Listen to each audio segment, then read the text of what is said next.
আসসালামু আলাইকুম। কেমন আছেন ভাই ও বোনেরা? আপনারা সবাই আশা করি আল্লাহর অশেষ রহমতে সবাই ভালো আছেন।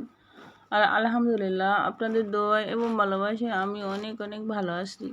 তা আজকে আবার একটা নতুন রেসিপি নিয়ে চলে আসলাম আপনাদের সামনে। তা আজকে আমি রান্না করব গরুর মাংস বোনা। গরুর মাংস আলু দিয়ে বোনা। তো এখানে আমি নিয়েছি 1 কেজির মতো গরুর মাংস। তারপর নিয়েছি পেঁয়াজ কুচি, আদা রসুন বাটা, জিরা বাটা, দারুচিনি, এলাচ, তেজপাতা, লবঙ্গ। তো এখন আমি মাংসগুলো একটা পাতিলে দিয়ে দিলাম। তো এখানে দিয়ে দিব পরিমাণ মতো আদা রসুন। আর এই গরুর মাংসটা আমি না সবসময় মাখা করে রান্না করতে চেষ্টা করি। আর এই গরুর মাংসটা মাখায় রান্না করলে খুবই স্বাদ লাগে। তো আমি দিয়ে দিলাম সয়াবিন তেল। তারপর দিয়ে দেবো পেঁয়াজ কুচি। আর এখানে মশলাগুলো দিয়ে দিলাম। আর আমি পেঁয়াজগুলো একটু মোটা সাইজের করে কাটে নিছি। গরুর মাংসের ভিতরে এত চিকন করে কাটতে দেওয়ার দরকার নেই, মোটা করে কাটে নিলে কোনো সমস্যা নেই। আর এখানে দিয়ে দিব একটু রসুন বাটা, তারপর দিয়ে দেবো আদা বাটা, তারপর দিয়ে দেবো নুন, হলুদ, মরিচের গুঁড়া। এখানে দিছি জিরা।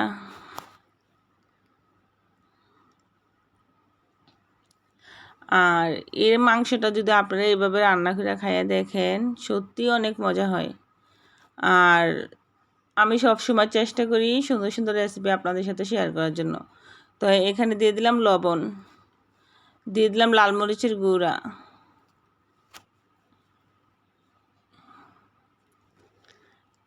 প্রথমত দিচ্ছি হলুদ, এখন দেবো লাল মরিচের গুঁড়া।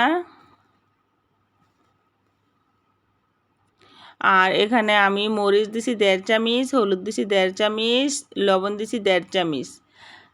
আর দিয়ে দেবো ধনিয়ার গুঁড়া। এটা হলো ধনিয়ার গুঁড়া। আর মাংসটা লাল মরিচ মানে রাঁধুনির মরিচের গুঁড়া রান্না করলে, হলুদ মরিচ দিয়ে রান্না করলে কালারটা অনেক সুন্দর আসে। তো এখানে আবার আমি দিয়ে দিতেছি সব ধরনের মশলার গুঁড়া। আপনার দারচিনি, তারপরে এলাচ, তারপর লবঙ্গ, গোলমরিচের গুঁড়া সব মিলে একটা মশলা বানাইছিলাম আমি। ওই মশলাটার গুঁড়া আবার দিয়ে দিলাম।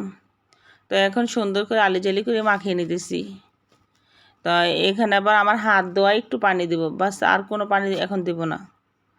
হাতটা ধুইতে আমার যতটুক পানি লাগে ঠিক অতটুক পানি আমি দেবো। তো এখন একটা চুলার ভিতরে আমি বসাই দিলাম। তো এখন আগুনটা পুরো আমি বাড়িয়ে দিলাম, কারণ প্রথম অবস্থা আগুন অনেকটা বাড়াই দিতে হয়। আর এই যে দেখেন আমার এটা বলকা শুরু হয়ে গেছে। আর এই গরুর মাংস যদি মাখায় রান্না করা হয় সত্যি অনেক মজা হয়। আর যদি এর আগে মাখায় নর্মাল ফ্রিজে যদি 2-3 ঘন্টা রাখা যায় তাহলে তো আরও বেশি ভালো। আর এই যে দেখেন আমার চুলা থেকে আইনে আমি আবার কারেন্টের চুলায় দিছি। কারেন্টের চুলায় একটু বেশি হিট পাইতেছে, এই জন্য আমি কারেন্টের চুলায় দিছি। তো এখন আবার আমি আলু দিয়ে দিলাম, কারণ আমি আলু দিয়ে রান্না করবো আজকে মাংস। আর আমার মাংসটা ছিল একদম টাটকা মাংস, বাজারের কিনা টাটকা মাংস আর কি।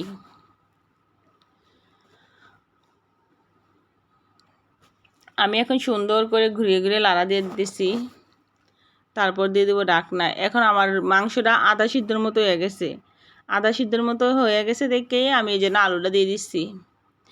আর ওই যে এখানে দেখলেন পোলাওর চাল ডাল নিলাম, চাল নিলাম, 2-3 রকমের ডাল, ওইগুলা দিয়ে আবার খিচুড়ি রান্না করবো আর কি। তো অত বড় ভিডিও শেয়ার করলে আপনাদের কাছে দেখতে ভালো লাগবে না, এই জন্য আমি খিচুড়ি রান্নাটা আর দেখাইলাম না। এই জন্য ভাবলাম শুধু মাংস রান্নাটাই দেখাই, খিচুড়ি রান্না অন্য একটা ভিডিওতে দেখাবো না। কারণ আমি চাই না আমার আপুদের জন্য বেশি বড় ভিডিও দেওয়ার জন্য আমার আপুরা বিরক্ত হোক। তো ভিডিওটা এখানে শেষ করলাম। ভালো থাকবেন, সুস্থ থাকবেন।